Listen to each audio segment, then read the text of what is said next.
Assalamualaikum warahmatullahi wabarakatuh. Beberapa rekan sempat menanyakan ke saya tentang tips bagaimana untuk mengatasi writer block atau halangan mental pada saat pertama kali kita menulis artikel ilmiah.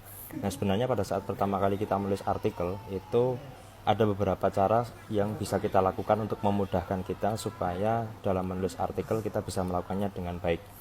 Yang pertama adalah sebelum Anda menuangkan ide itu dalam sebuah artikel, pastikan bahwa Anda membuat mind map-nya atau Anda membuat struktur dari artikel tersebut.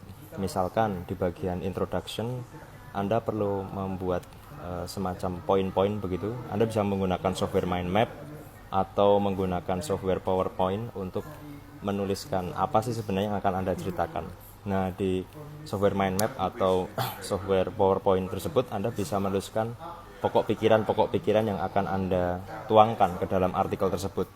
Dari situ nanti Anda bisa mengembangkan setiap pokok pikiran itu bisa disupport atau bisa didukung oleh 3 sampai 4 kalimat pendukung ya. Ini tips yang pertama. Jadi sebelum Anda menuliskan artikelnya secara lengkap, Anda bisa menggunakan mind map software atau software PowerPoint untuk membuat rancangan tentang kira-kira apa sih kontennya ya. Kemudian tips yang kedua itu mulailah dari yang paling mudah. Nah, menurut saya bagian dari artikel ilmiah yang paling mudah dituliskan adalah bagian metodologi ya. Kenapa demikian? Karena metodologi ini telah Anda lakukan sejak awal dan Anda tidak perlu mengarang ya dengan sintesis literatur yang cukup dalam di sana. Sehingga di situ Anda cukup menuliskan step by step yang pernah Anda lakukan itu apa saja. Anda bisa lihat dari logbook penelitian Anda ya. Dari metodologi kemudian masuklah ke bagian results ya. Caranya bagaimana? Caranya tempelkan saja gambar-gambar dan tabel hasil eksperimen Anda ke dalam draft paper itu. Baru kemudian setelah results-nya selesai Anda bisa mencoba mengomentari atau mendiskusikan hasil itu ya.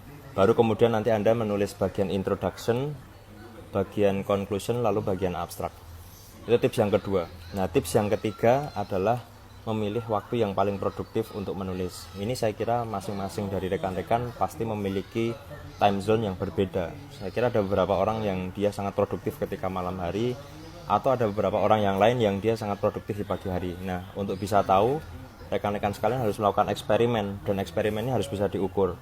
Misalkan rekan-rekan menulis di pagi hari, silahkan diukur di sana berapa menit atau berapa jam rekan-rekan bisa bertahan dan apa result atau hasil yang bisa rekan-rekan lakukan. Misalkan Anda bisa menuliskan sekian halaman atau Anda bisa menulis sekian kata ya. Jadi tuangkan hasil itu dalam bentuk kuantitatif ya, sehingga dari situ nanti Anda bisa mengukur perbedaannya.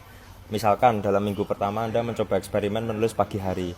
Catat saja Anda berhasil menulis berapa jam atau berapa menit Anda bertahan untuk menulis itu, berapa jumlah kata dan berapa jumlah halaman yang Anda hasilkan, dan kemudian itu dirata-rata. Nah, kemudian nanti minggu kedua Anda bisa lakukan menulis di malam hari, dihitung berapa jumlah kata-katanya, berapa jumlah halaman yang Anda hasilkan selama seminggu, dirata-rata, kemudian bandingkan. Dari situ nanti Anda bisa tahu sebenarnya waktu produktif Anda itu kapan. Mungkin itu dulu tips singkat ya. Jadi ada 3 tips. Pertama, buat strukturnya dengan mind map atau software presentasi atau PowerPoint. Kemudian yang kedua, mulai dari bagian yang paling mudah. Dan yang ketiga adalah pastikan Anda menulis di waktu yang tepat. Saya kira itu dulu, mohon maaf video singkat, semoga bermanfaat. Assalamualaikum warahmatullahi wabarakatuh.